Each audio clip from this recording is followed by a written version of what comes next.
One, two, three, four.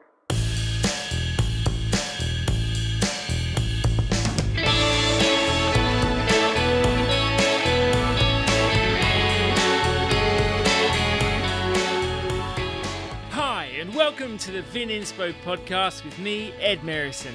This is where wine is a travel experience. Join us as we pick up bits and pieces, make new friends, and create memories that make our future interactions with wine, people, and places all the more meaningful and fun.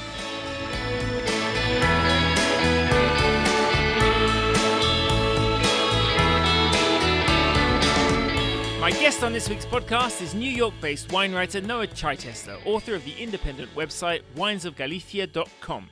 Noah lived for years in this gorgeous corner of green Spain, the lush, rainy and rocky northwest. He's fluent in Gallego, the local language, and is intimately up to date with its vignerons. We also recorded a bonus segment where you can really tuck into Noah's recommendations of the local wines, from easy to track down gateway bottles to hidden treasures. For this conversation, though, we talked about a northern New York state of mind, bottle shop boredom and wine atlas wisdom in a sleepy town, music and musings in Montepulciano, the ABC or Albariño Bastardo Caño of Galician grapes, sensational seafood, and a download on the DOs of this beautiful area. I started by asking Noah where it all began for him. I'm from New York State, so I always feel like I have to clarify that because whenever people say, "Oh, you're from New York," they think you're from New York City, which is where I live now.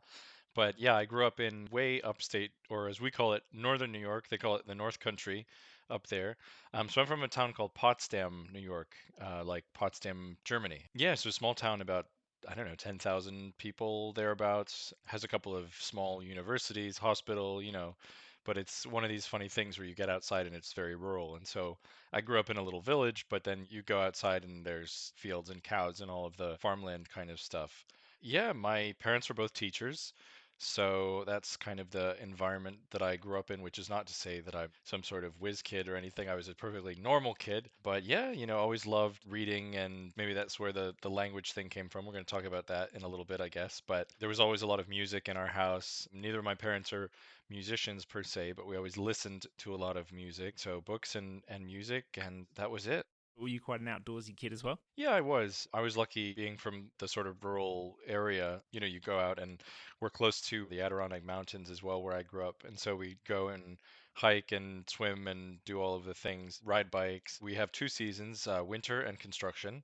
So this winter is just from the normal winter time, right, up here in the northern hemisphere, but you get absolutely dumped on with snow and cold. And then the rest of the year is sort of they're fixing all the potholes and the frost heave and the roads, they kind of move around.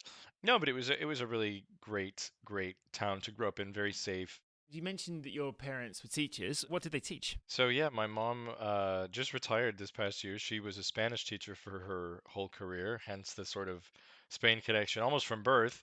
And then my dad, he's taught elementary school, primary school for going on 20 years now, but he started out teaching Spanish. And so they met because they were Spanish teachers, got married, did a master's degree in Spanish, and lived for a year in Madrid. So that was where the Spain love came from as well. I remember when I was growing up, they would always speak Spanish to each other as kind of a secret language. So I have one younger brother, and they would always speak Spanish to, talk about birthday presents and Christmas presents and things like that. And they tried to make me bilingual at first, but it didn't really work because, it's hard when there's nobody else around in the family to be talking to you, and it's neither of their native languages. And so is that what you went to study at uni?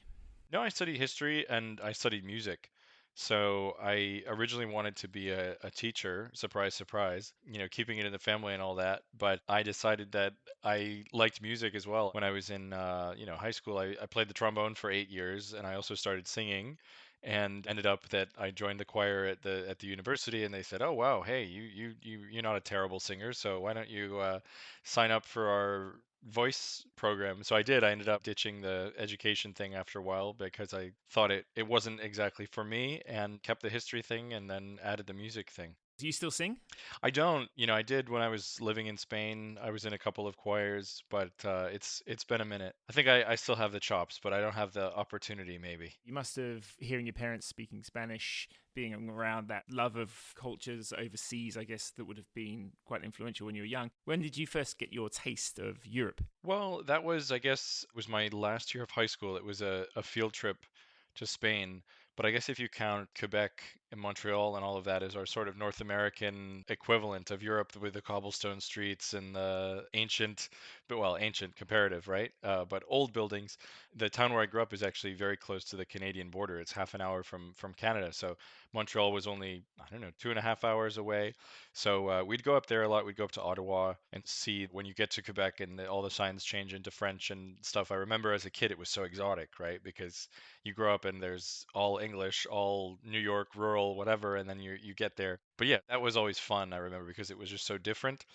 The Spain thing was my last year of high school. Yeah. So it was a school trip. We went to Madrid, and then from Madrid, you do the day trip. So you go to Toledo, you go to Segovia, and then we went to Barcelona. And I want to say it was like 10 days or something like that. But then I was hooked, of course, after that. Yeah, and places like Toledo, Segovia, Madrid, certainly, there's a lot of in your face history there in the architecture, history baked into traditions in a way that you don't always sense in other cities, as well as the surface exoticism, I suppose. Were you struck by the depth of time around you as well? Yeah, for sure. I mean, it's something that I had always kind of been in awe of. There's a guy named Rick Steves who, I don't know if he's famous all over the world. He had a TV show, he wrote a bunch of books, and so for the first, I don't know, 10 years of my life, we only had, 12 channels and public television was one of them. And so he was on PBS, the public TV station. So it was Rick Steves Europe was his show. But I always remember it kind of sticking with me like, wow, these people live next to a 12th century Romanesque church and the kids are kind of kicking the soccer ball up against it, or they pee on the wall when they come home drunk from a night out, or whatever. It's kind of crazy, right? Because in the States we talk about old and maybe it goes back to the 17th century or the 16th century at most, right? Not to mention all of the indigenous peoples, right? But we don't have a lot of architecture, unfortunately, that's remaining from that. So when we talk about old and then you go to Europe and you talk about old, and they just sort of go, "Oh yeah, this is here. It's been the village church. It's all this." So yeah, I mean, definitely you go to Madrid, you visit the Plaza Mayor, right? Is like the first thing that you visit, and they say, "Oh yes, well this was where they did the Inquisition," and you can see it in the painting if you go to the Prado Museum, and it's still there. It's the same kind of stones. It's really, really quite amazing. The next European experience was with the choir that I sang with in university, and we went to Italy.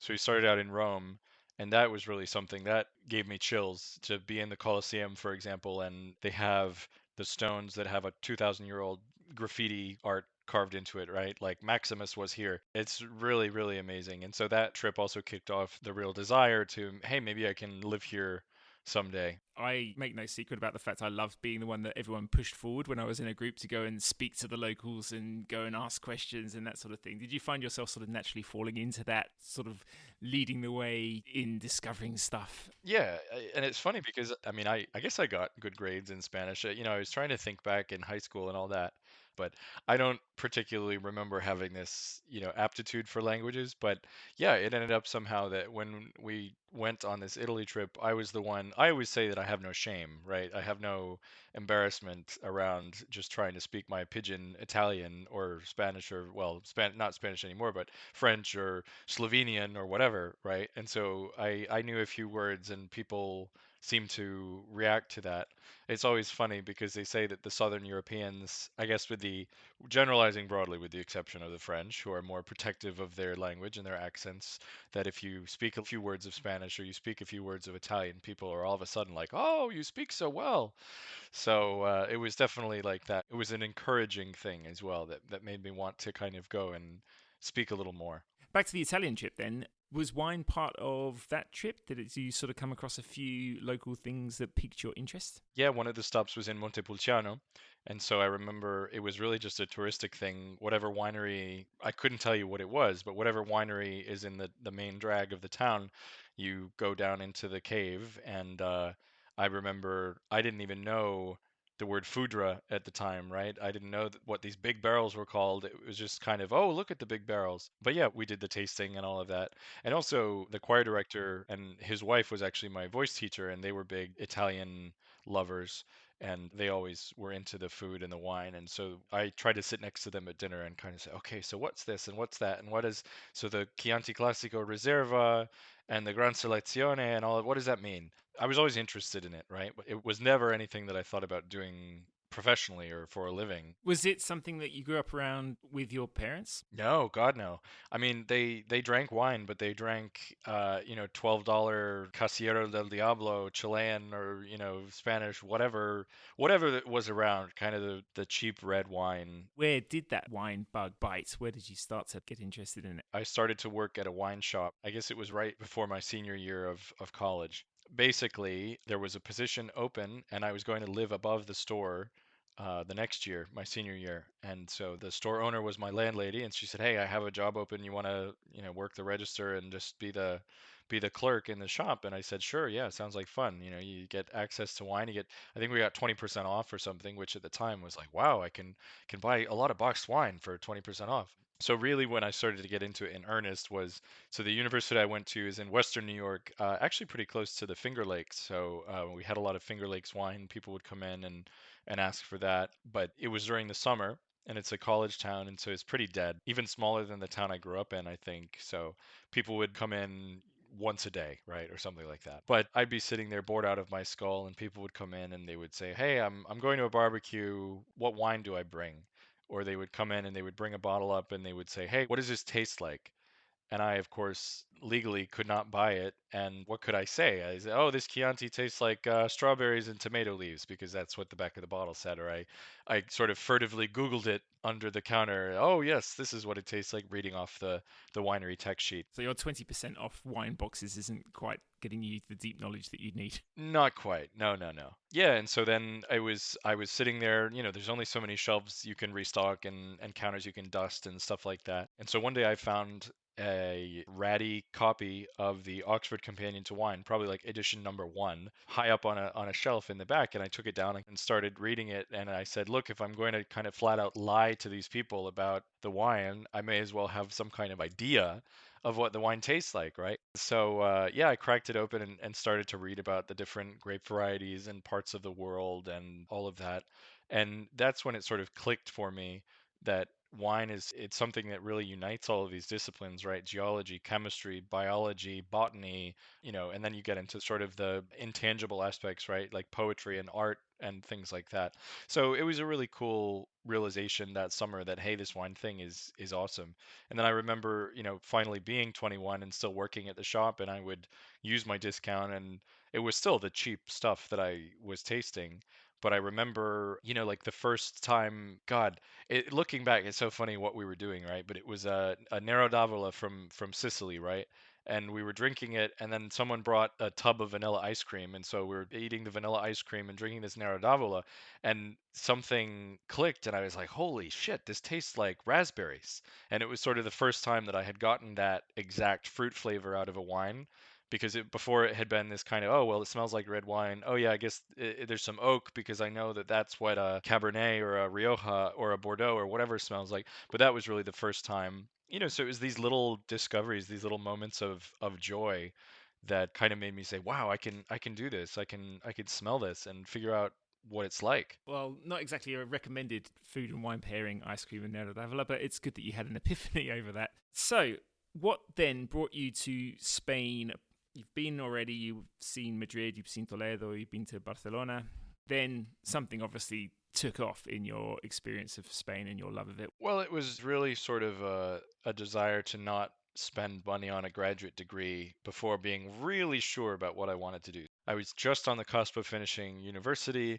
I thought that I really wanted to go into music, into conducting, actually. I had recorded some tapes and was going to send them off. And then I looked around and I said, well, wait a minute, there's only so many jobs for this. Like anything in the arts, unfortunately, there's not as many jobs as there are talented people. So I said, look, before I spend this ungodly amount of money on a graduate degree without any foreseeable job at the end of the tunnel, I would love to go and hang out in Europe for a little while. So how can I do that? Who can pay me to go to Europe, right? And so I think I was just sitting around in the music building one day and I Googled teach English in Europe and this program came up. So it was the North American Language and Culture Assistance Program, or NALCAP for short. Anyway, and so it's a government program that the Spanish government has, and it's basically the requirements are, have you finished university?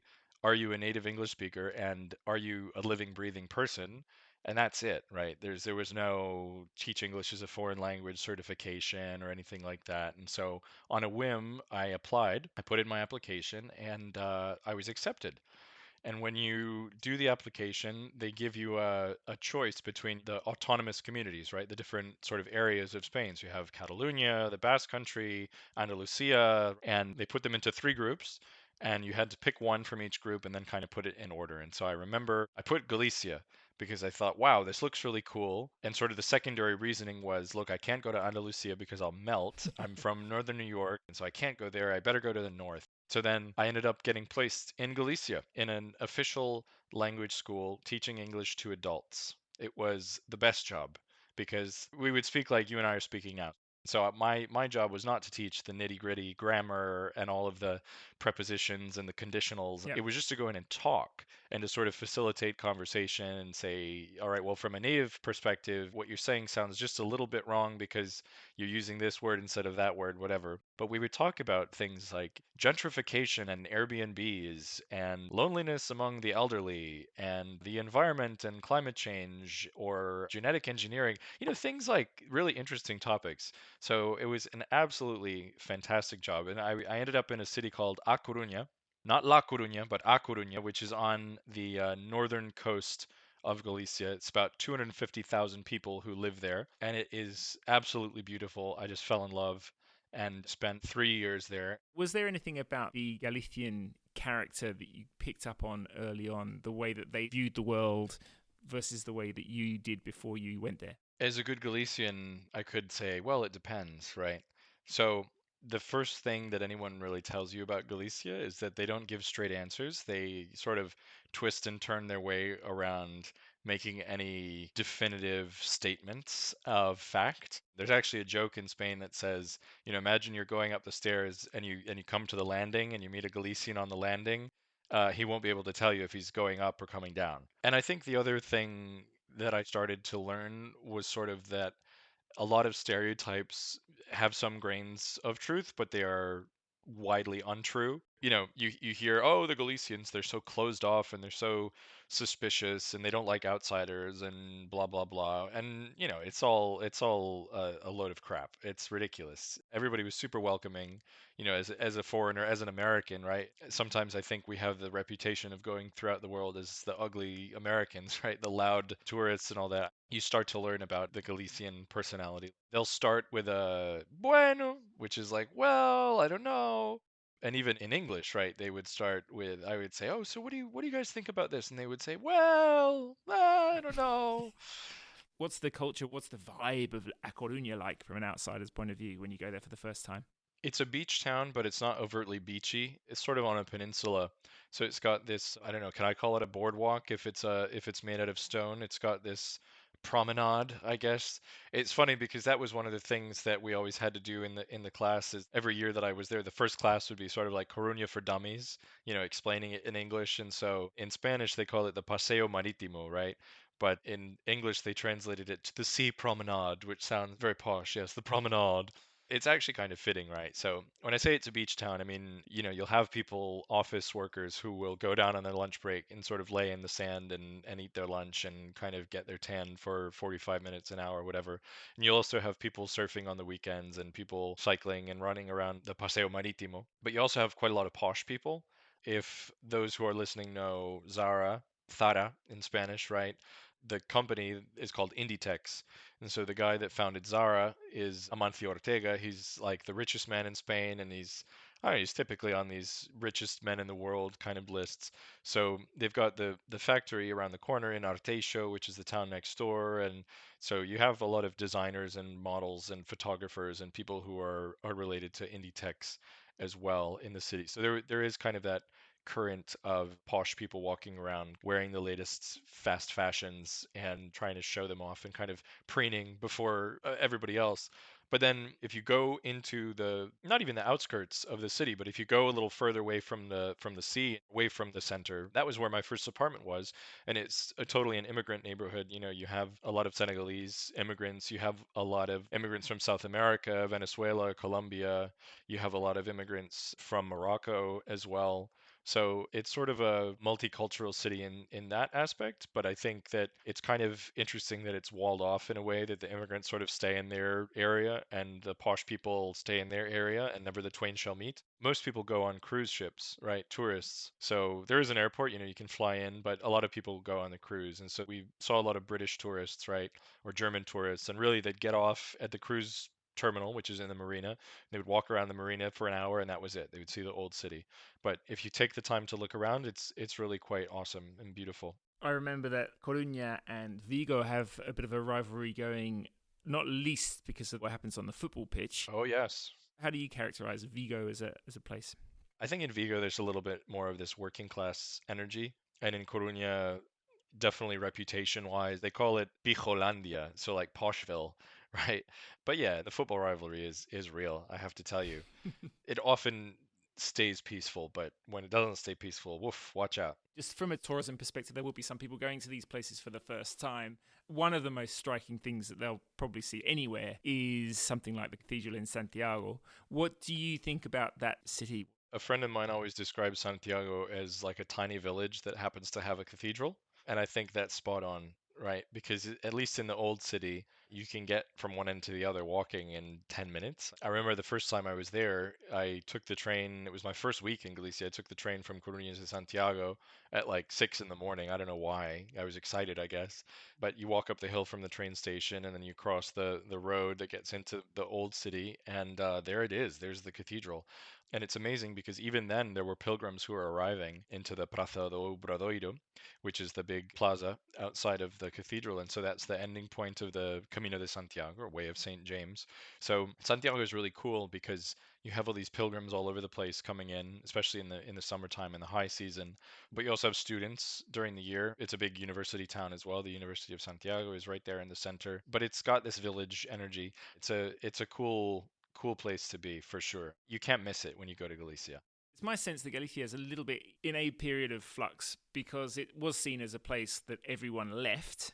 It's definitely getting popular. It's definitely more on the radar of a lot of people. And that really brings us to the wine culture as well. I would say possibly one of the most exciting places in Europe for how these wines are being discovered. That always tends to be accompanied by an interest in the place, but also a tick up in quality and perceptions of how wine growers go about their work and present them to the world. So we're going to dig right into that. We'll start off with the big one, Rias Baixas. Tell us what we need to know about Rias Baixas. Rias Baixas. Well, first of all, that you say it like Rias Baixas, that the X in the Galician language, they speak their own language in Galicia, very important. It is a language, not a dialect. It is a language. Language. So what is a ria? A ria is an estuary. So sometimes you'll hear it translated as fjord. Really, if you get into the geological definition, it's an estuary. So what you had were these river valleys. And a few million years ago, the oceans rose, we'll say at the end of the last ice age, and they drowned these river valleys. So whereas you have a fjord, like in Norway, you can picture these sort of high, sharp walls that were cut out by glaciers when they melted into the sea. The estuaries are kind of lower and rolling. A ria is an estuary, and baixa is baja in Spanish, right? So the lower estuaries is what it means. So you have 5 different subzones. The sort of most famous one is the Val do Salnés, or the Salnés Valley. That comes from Territorium Salinense in Latin. So in the medieval times, they had sort of salt flats there, and actually from the times that the Romans were there. So they would harvest the sea salt, and that became the Val do Salnés. Then you have the Condado do Tea, Tea spelled Tea, just like the word tea.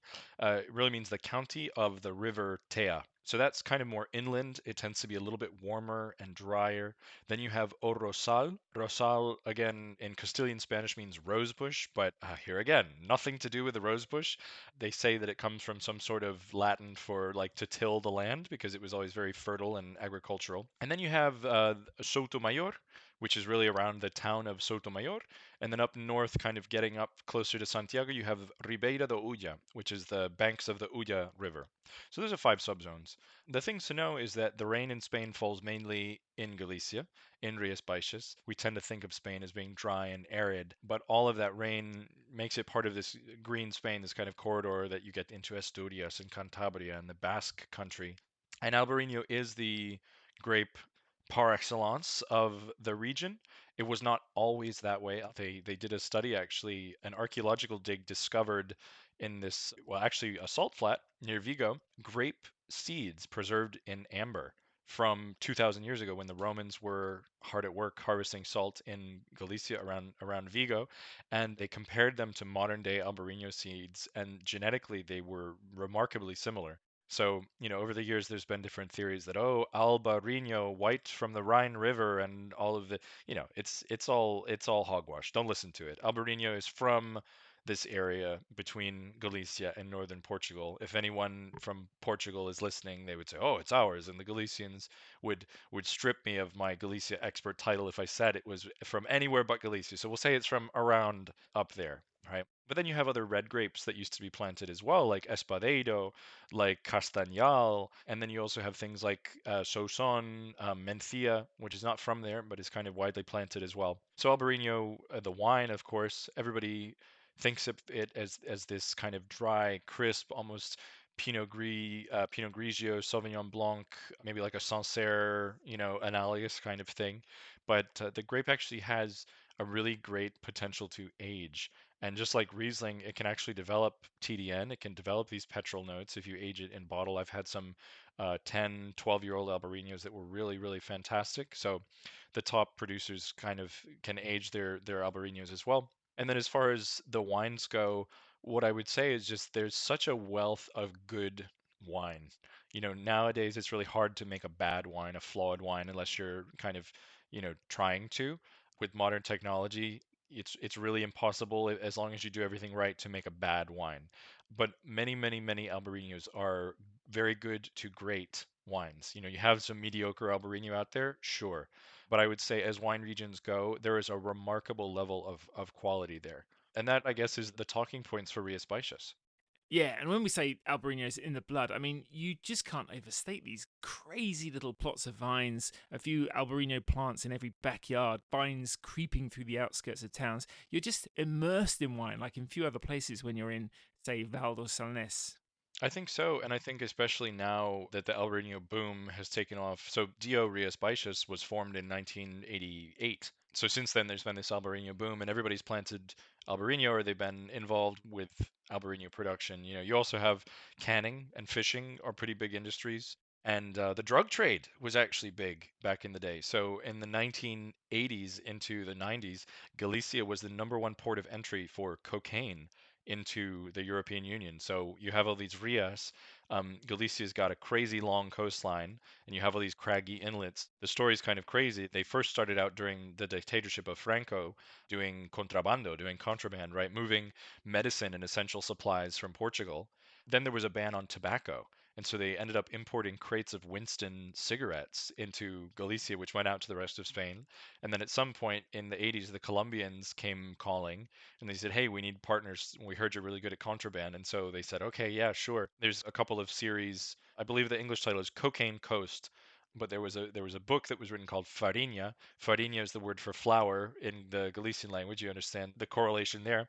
But I believe it was on Netflix or it's on something. So if you can find it on streaming, it's kind of an interesting story of all of this, how it happened. Kind of a sordid tale of what was going on there in the 80s.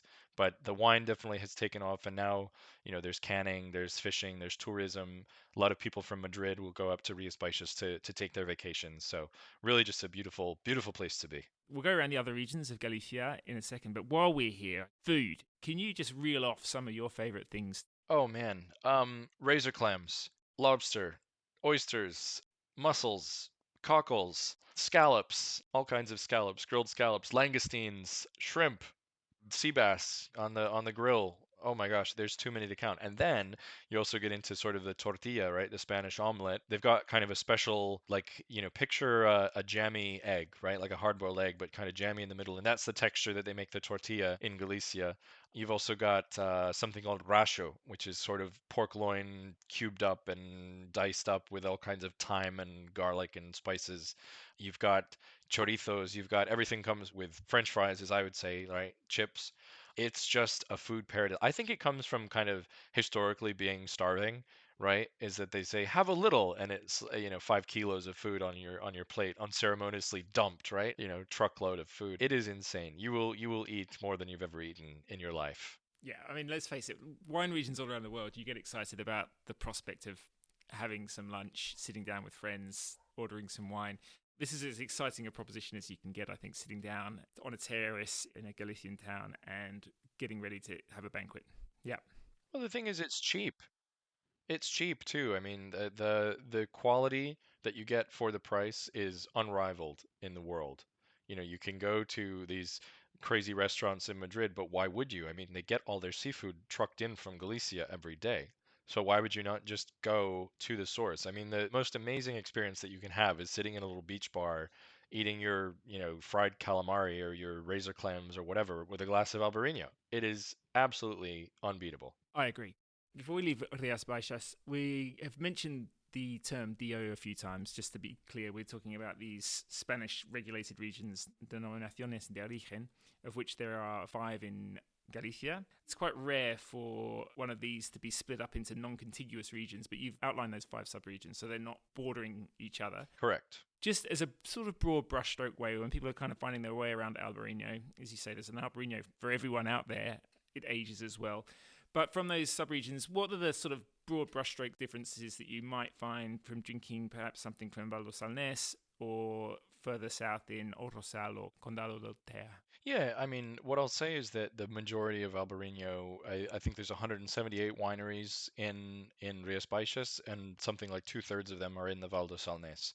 That doesn't necessarily mean they get all the fruit from there, but generalizing, we'll say that the majority of the Albarino that we see in an international market is most likely from Val de Salnés. So it's important to understand stylistically, it's the coolest and wettest of the subzones. Maybe Ribeira de Ulla could give it a run for its money in terms of lower temperatures and freshness, but really this sort of typical seaside, sea spray, saline, lime, lemon peel aspect that you get out of Albarino is kind of a hallmark of the Val d'Ossonne. So really that kind of citrus fruit and maybe a little bit of peach and apricot as well, depending on how the vintage has gone and how ripe we're getting and that kind of thing. Really, they don't say good or bad vintages. They say whether it's a warmer or it's a more Atlantic, which I love. It's not a rainy, cool, bad vintage. It's an Atlantic vintage.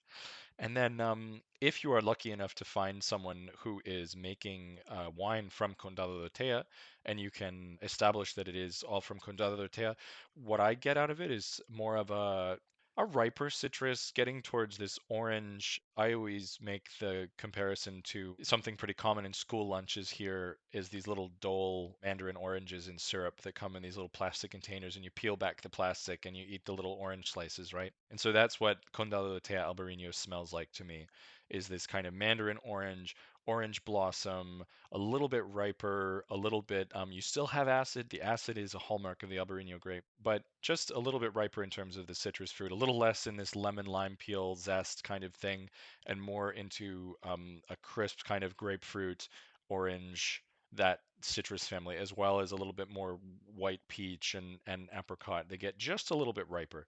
And Rosal, it has more in common with the Condado de Tea, but some of our vineyards are closer to the Atlantic. And then as you get up to Ribeira de Ulla, the wines tend to be a little bit more austere. I will say it's pretty rare to see a wine just from Ribeira de Ulla. There's only a couple of producers who really export who are making wines from Ribeira de Ulla.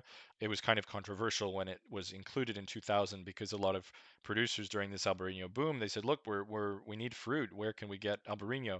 They said, well, Ribeira de Ulla has Albarino already planted traditionally, and then people went and planted, hectares and hectares and hectares more. I would say that the sort of historical areas are Val de Sonés, Condado de Tea, and then O Rosal and then Ribera later on. Sotomayor, honestly, there's like three wineries, so you're not going to see that very much outside of Spain. Now, it's a bit of a sore point with me because my trip to Ribera Sacra got upended by some famous Spanish bureaucracy, and I was so looking forward to laying eyes on that place for the first time.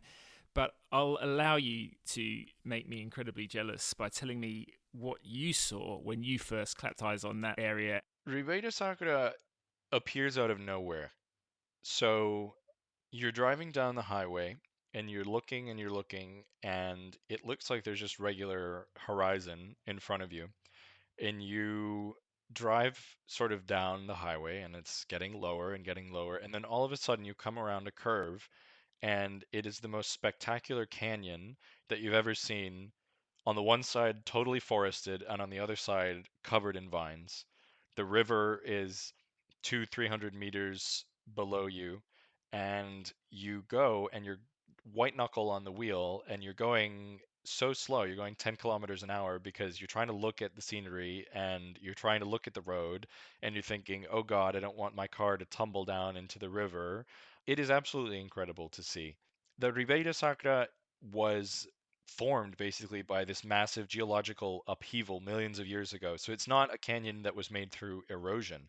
So it's a canyon that was made when the plates were coming together and pulling apart, and the plates pulled apart, and that's what created this huge fracture in the earth that the river Sil and Minho eventually filled in. So you drive down, there's vines, and above you there's vines. The highway sort of cuts right in the middle of the slope, and it's a crazy curving road. And then finally you get down, you're going across the bridge, and you get to do it all over again on the other side. I think that it is one of the most amazing vineyard landscapes in Europe, and also one of the most underrated and undiscovered vineyard landscapes in Europe. And I always kind of feel bad when I talk about it because I want to keep it for myself, right? But it's something that absolutely you have to see it to believe it. Yes, indeed. And it also gives us a convenient opportunity. We've been to an area built on rocks, the granite of Rias Baixas, very famously intertwined, I suppose, with our perception of those wines and their mineral tones. Here we're in these incredible slaty canyons, rocky areas, but it gives us a good opportunity to talk about a couple of different grapes. So Mencia is something that our Australian audience will be fairly familiar with because it's got a little bit of a following out here. There's some really nice examples being made. Tell us about Mencia. Mencia is an awesome grape because it is a chameleon. It has the ability to take on the aspects of whatever place that you plant it in. So Mencia from Bierzo is totally different than Mencia from Ribera Sacra, is totally different than Mencia from Rias Baixas. That is totally different from Mencia from, I don't know, California, right? In Ribeira Sacra, this is a red wine for people who are fans of Loire Cabernet Franc or Pinot Noir from the Loire Valley or these kind of crunchy, red fruited wines. In the Ribeira Sacra, it takes on this kind of sort of ethereal, floral note that really floats above the fruit. And that is kind of the first thing that I've always smelled about it is that it smells like crushed violets and crushed rose petals, and there's almost kind of a potpourri thing going on there. And then you get into the real core of the wine, and it's just tart fruit. So raspberry, cherry, but not black cherries, kind of these sour spring cherries. Then you can have black fruit as well. It can take on in riper years plummy, not pruny, right? Not overripe plum, but it can take on red plum, black plum aromas, black cherry, bramble, just all of the drag through the forest aromas. And it can also take on forest floor and mushroom aromas. I kind of compare Menthea as well to cool climate Syrah because in its riper, shall we say, expressions, it can take on a peppery, almost gamey nose to it. And so you get that blue and black fruit. So it really depends on the grape, the ripening. Some people have a little stem inclusion. They're doing whole cluster. Some people are using old wood. Some people are trying to use newer wood. Ribera Sacra has had a lot of experimentation happen as well, but that's what I love about Mencia, that it's a grape that can take on so many different things. But I would say the hallmarks of Ribera Sacra are high acid, crunchy fruit, little grippy tannins, and yeah, just this kind of beautiful floral thing that just floats right above. Okay, then on to another grape that's rather dear to my heart, Godello. There's not much kicking around Australia, but I have a real soft spot for it. Ribera Sacra does it well. What do you see as its strengths? Godeo is another one of these chameleon grapes in the sense that it can stand up to lees aging, it can stand up to barrel aging, and it's great on its own as a younger, just stainless steel tank aged kind of wine. Godeo is a grape that a lot of people compare to Chardonnay in that sense that it's a fairly neutral grape, but it can take on a lot of different things based on what you do to it. Godeo is another fairly high acid grape, though not as high acid as Albarino. Here you're going to get kind of white fruit, right? Apples, pears. You're going to get blossom, maybe a little bit of honeysuckle. Sometimes you get vegetal notes. You get hay. Never anything grassy and green, but sometimes you get herbaceous notes as well. So it's very versatile. And sometimes Godeo, depending on ripeness, can even skew into tropical. So there's a huge range of flavors, but I would say that the prototypical Godeo lives in this white fruit, medium bodied, medium to high acid range for sure. And possibly, I mean, it's only my suspicion, I guess, that those rockier terroirs suit it quite well just to really keep it sort of taut and focused. But I think it's got a huge amount of potential. And of course, you do get those kind of conditions there and in neighbouring Valdeorras. So briefly, if you could just give us a wrap of what you need to know about that. You mentioned Bierzo, where we're just getting across the border from Galicia into Castilla y León. But here we're just the other side, Valdeorras. Yeah, Valdeorras is the southeasternmost wine region in Galicia. So it's right on the border, like you said, with Bierzo and Castilla y León. There's two parts. One is the Sil River and the valleys and the river, what they call the fluvial terraces, which were formed all these millions of years ago around the Sil River. So you can get up to maybe 500 meters above the river, but the vast majority in this sort of bowl-like valley is planted right down near the river. And then you have the Bibe Valley. So you have the Bibe River, and you get into the south of the appellation, and we're higher up, and we're on granite. So making completely different wines from slate, which is totally common down in the river. Actually, Valdeorras as an area, it is responsible for a lot of the slate exports from Spain. But our grapes are Godeo. Godeo is the main grape here. Again, people from Valdeorras would kill me if I didn't say Godeo is from Valdeorras, but the truth is, we don't know where it's from. There's always a bit of competition between Valdeorras and Bierzo and Monterrey, which is another one in the south of Galicia, right? About who has the right to Godeo. And now, actually, in Spain, Godeo is becoming a lot more popular. And so you're seeing that a lot more. That this past summer, Monterrey, they put up a billboard right outside the offices for the regulatory board for Valdeorras. They said, Godeo, the king, Monterrey, the king of Godeo.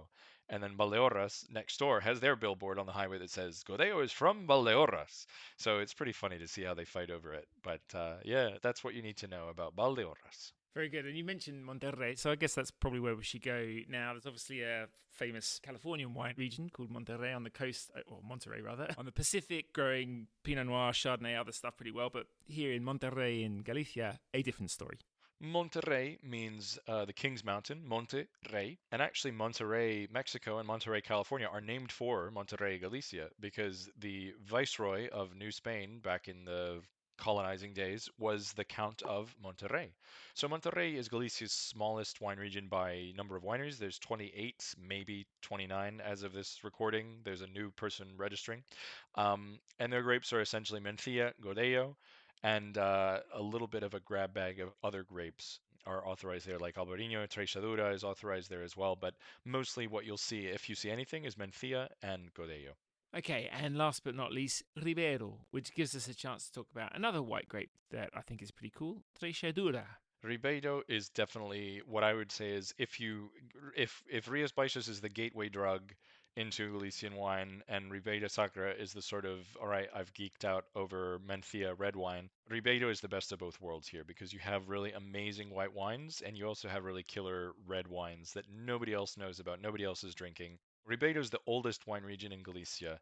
So the monks got here in we'll say the 10th to 11th centuries. And, the Camino de Santiago starts in the 900 and something, the story goes. They found the remains of James the Apostle. And so who's caring for all of these pilgrims? Monks. And so they eventually get to Galicia. And what are the things you need for the Catholic Mass? You need bread and you need wine, of course. And so they set up shop and monasteries, and they find out, wow, this is a great wine region because Ribeiro is in the climatic middle ground. So we're not quite as Atlantic as Rias Baixas, and we're not quite as inland where all of our grapes are going to get sunburned. It's a really amazing place to grow everything, and I mean everything. So Galicia is super fertile. You have grapes, you have vegetable gardens, and everything. Fast forward a few centuries, and Ribeiro wine is the most famous wine in Spain. It's exported to England, to Flanders, right, which is now the Netherlands. It's exported to France. Cervantes, who wrote Don Quixote, actually wrote a short story in which he references wine from Ribeiro being drunk in the courts of Genoa. So it's going all over the place.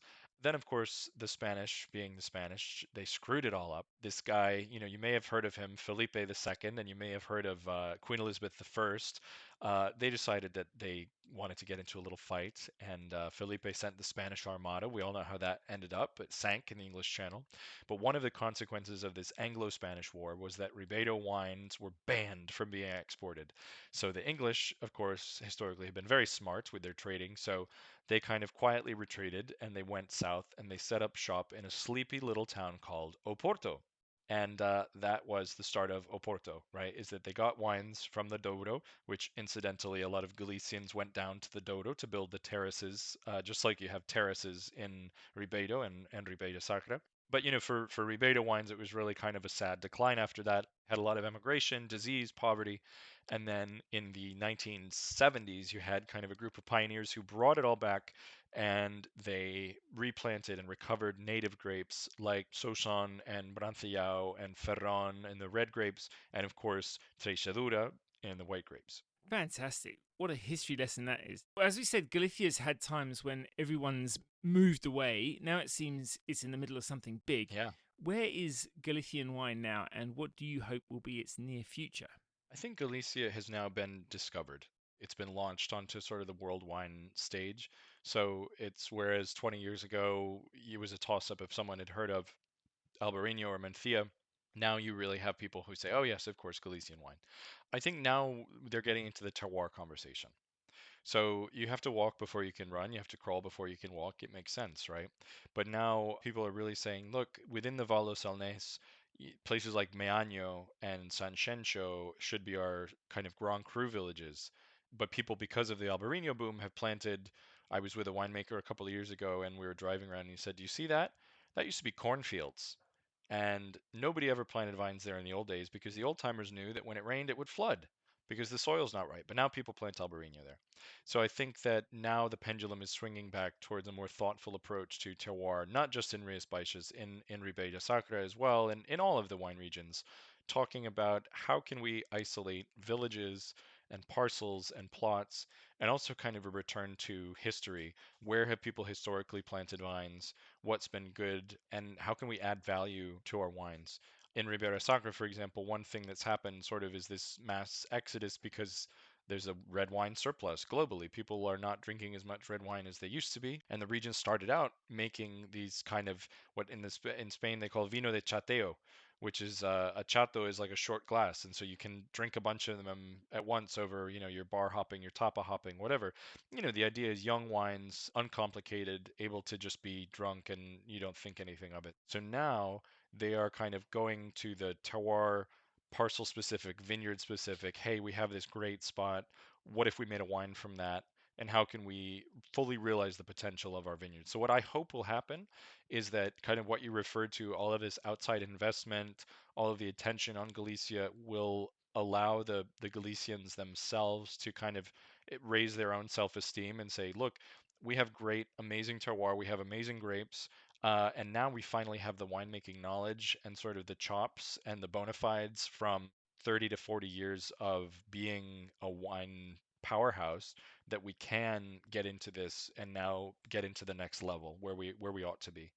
Well, that's good. I think you strike a nicely optimistic tone there because I think when people do see investment flooding in, the first thing that goes off of the is alarm bells that it's being exploited, things are happening too fast, and that sort of thing. Oh, a Galician would be pessimistic. It would be, oh, the sky's falling. Well, it depends. Right, right. But at the same time, it is really true. That investment that comes in, it does potentially raise the profile overseas, it potentially upholds prices overseas. And it sounds as well, I mean, you've been there, you're intimately friendly with a lot of people who are obviously very exciting intellects, very ambitious winemakers, and they understand the world of wine. Sounds like a lot of those small growers as well, very focused, and they're going to help us see an even better future for this Galician story. I hope so, yeah. And very last question, what Galician wine is going to be in your glass next, do you reckon?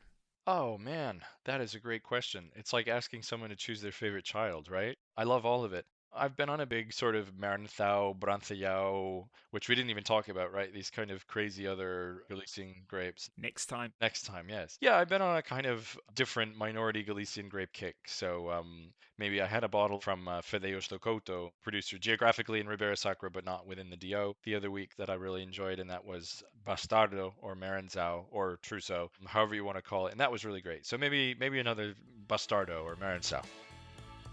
That's it for this week's podcast, but don't miss out on Noah's brilliant bonus segment. If you enjoyed this conversation, please like it, subscribe, share everywhere.